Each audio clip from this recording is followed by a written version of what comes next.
కావాల్సింది 7-8 లక్షలు అంటున్నావు కదా, 7-8 లక్షలు కానీ 10 లక్షలు అరేంజ్ చేస్తాం.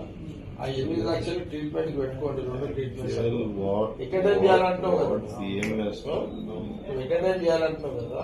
ఏది 3.5 లక్షలు 4 లక్షలు 8 లక్షలు.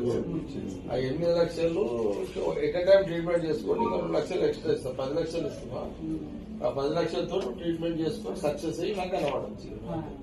దేవుని మొక్కుంటే కూర్చొని ట్రీట్మెంట్ చేసుకుంటా. సరేనా? నన్ను చూసినావు అచ్చా. కంది జాతరకు వచ్చినప్పుడు మేడం వచ్చినప్పుడు చూసినావా? ఆమె నెక్స్ట్ వాళ్ళు వస్తుంది కదా.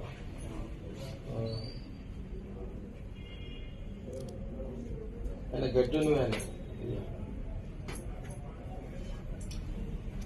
మజా కాదు చూపుకోవడం అంటే మనకి ఇట్లా అట్లా అనిపిస్తుంది. కానీ ఎట్లా మసక కాలు చేతులు కొట్టుకుంటే మనం